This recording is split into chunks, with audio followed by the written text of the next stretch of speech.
Hey, what's up, everybody? It's Ned Bellavance, Ned1313 on Twitter, and welcome to the Daily Check-In for September 18th, 2020. Wow, blanked on it there. Why do I always trip up on the dates? I don't know why. It's just because it's been a day. It's been another one of those crazy days. I did 2 podcasts today.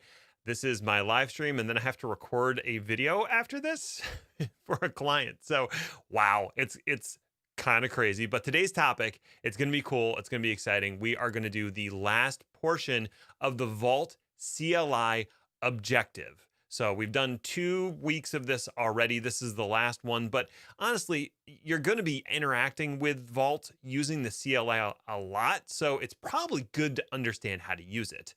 We're going to get to the API in a later objective as well. So that's the topic for today. In terms of housekeeping, the only thing I want to say is that I may have mentioned this on Terraform Tuesday, but I've started writing the Vault certification guide that I talked about. Officially started writing it, and I'm going to get it pushed up to LeanPub this weekend. Now, it's not done.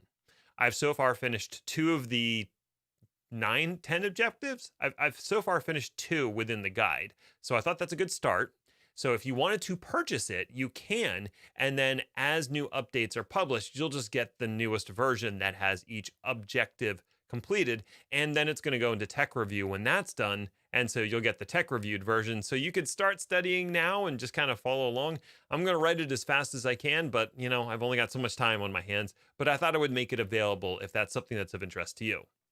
So that's the only housekeeping item I have. Before we dive into the topic, let's check in. How are you? What's going on? What's happening on Friday? Maybe you've already finished your day. Maybe you're over in the EU somewhere and you're kicking back with a drink, enjoying the view of whatever you have in front of you, and enjoying getting ready to enjoy the weekend. Perhaps you're on the West Coast and you're still slogging it through, getting ready for lunchtime. So I don't know where you are. I don't know what's going on with you, but I hope you're doing all right, and I hope things are going okay for you, and that you've got a good, maybe a relaxing or exciting weekend planned. Something worthwhile.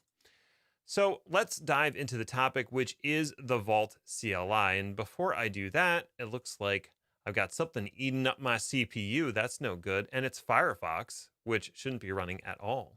So we're just going to kill Firefox.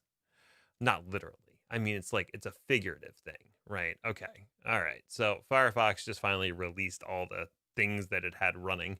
Thank you, Firefox, for doing that. Okay. That should get us down to a reasonable CPU. I really got to switch over to that other streaming desktop. Anyway, so I'm going to just go ahead and share out my screen. Now, the thing that I wanted to talk about today was the Vault CLI. There's 2 objectives left, roughly. And the first objective is configuring or enabling secrets engines. And the second one is configure environment variables. So those are the 2 things that I want to cover. And I've kind of got something going on here that we can use to test through these. And these are available on GitHub. These step-by-step things, all available on GitHub if it's of interest to you. So let's start by getting our dev instance of the Vault server running. So I'm going to go ahead and copy that, paste it down here. That'll get Vault server up and running, the dev instance of it, so that you can kind of mess around with it. And what is going on? I don't know why frames are skipping. That's not happy. Something's running in the background that's angering the old computer. Oh, I see what it is. So we're going to end that too. All right, maybe that gets us down where we need to be. Lovely. Okay, so let me stop that service from running because this is really bothering me now. It was the backup service, Backblaze, that I use to back up my computer. All right, it stopped. So hopefully that does it.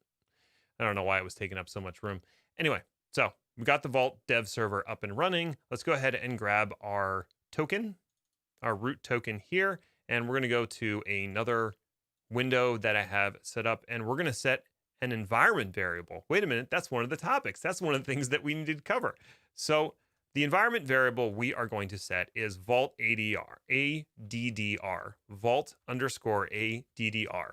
And that environment variable basically tells Vault where it can find the Vault server when you're running from the command line. And for the dev server, it's http //127.0.0.1:8200, because that's the port that it uses by default.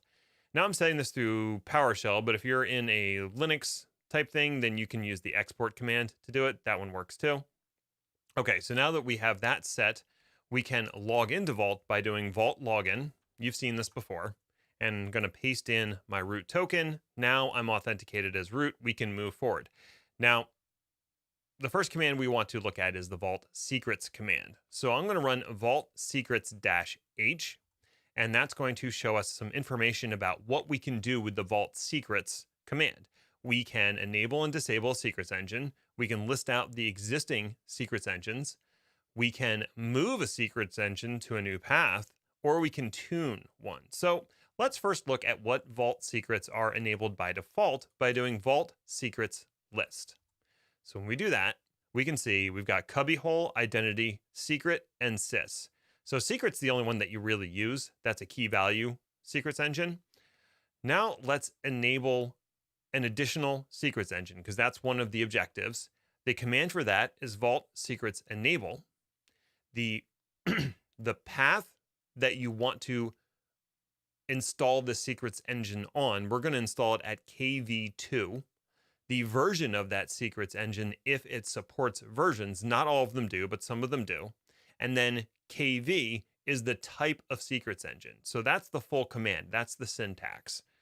So when we run this down here, we now should have an enabled secrets engine. I can go ahead and list out the secrets engines again, and you'll see KV2 is one of the secrets engines, and it's of type KV.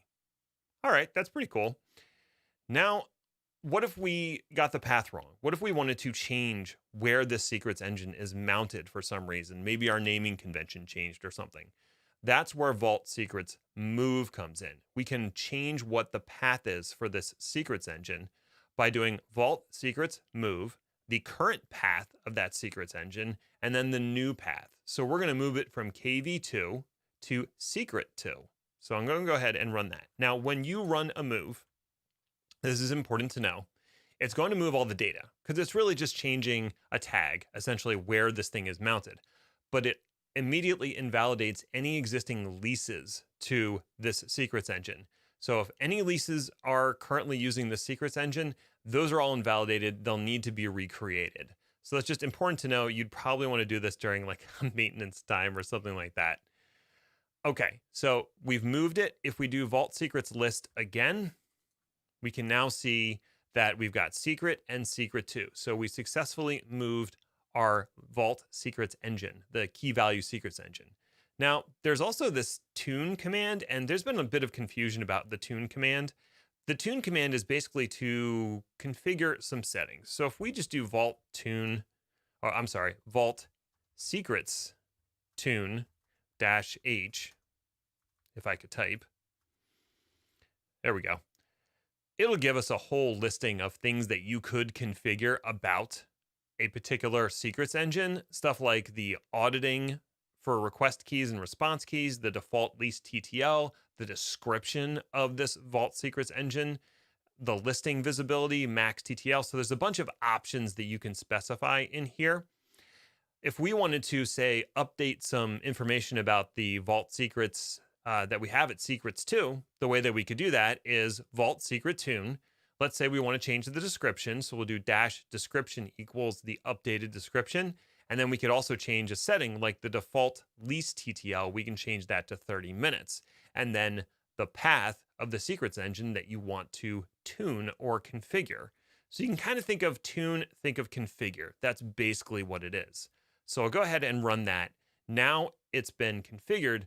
Now the way you can see these additional settings is by doing Vault Secrets List -detailed, and that will give you an expanded detail. And I think there's a JSON one too. Is there a, no, there's not a JSON flag. There's a flag where you can get this as JSON instead of a table. But the important thing here is we can see under default TTL, it now says 1800. And if we, instead of doing a detailed view, just do a list view, because that's a little easier to see, we can see that the description for this Vault Secrets engine has been updated. Okay, very cool. Now, if we want to configure things about the key value engine, we can learn more about it by using the path help command. So I've talked about path help before. Path help is super helpful when you're trying to figure out what you can do on a particular path. So if we wanted to know some intricacies about this secrets engine, we could do vault path help and then secret to slash. That'll tell us what are some available paths here. And one of them is config. So we can configure some additional things about this key value store. If we do path help for config, it'll tell us that we can set the max versions, cas required, which is a Boolean value, and delete version after a certain duration. So if we wanted to change the max versions, we would do vault write the path that we want to write this new value to, which is secret to slash config, and then the key value pair is max versions equals 5. If we do that, now that has been updated and we can read the config by doing vault read secret to slash config. That'll read back out these 3 values that you can configure inside the engine. So it's a little confusing because some of the properties of the secrets engine you configure using tune, and some of the properties you configure within the secrets engine itself. The thing is, the properties for the tune are generally consistent across all secrets engines, whereas the config details are specific to each secrets engine. So that might be an easy way for you to remember that. All right, so that's secrets engines with the CLI. I hope that all makes sense. The last thing I want to talk about is environment variables. We've already seen one. There's actually a pretty long list of environment variables, so I recommend just going to the Vault documentation and kind of taking a gander at them. But the ones I wanted to highlight, Vault token, Vault underscore token, I should say. If you set this to a token value, that's the value it's going to use for all of your Vault commands. Even if you do Vault login and specify a different token, it doesn't matter. It's still going to use whatever you have in this environment variable. So remember that if things seem to be working weird. Vault underscore ADDR, we saw that's the address of the Vault server it should use for its commands.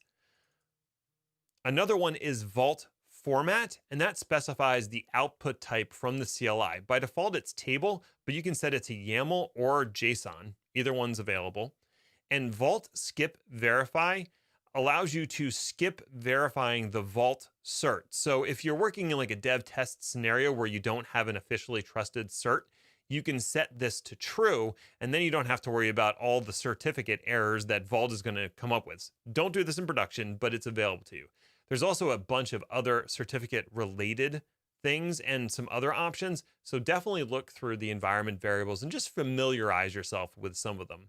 So that's everything I have for today. I'm going to publish this up to the GitHub repo so that you can take this for a spin if you want to. Until next week, thank you so much for watching. Stay healthy and stay safe, everybody. Bye for now.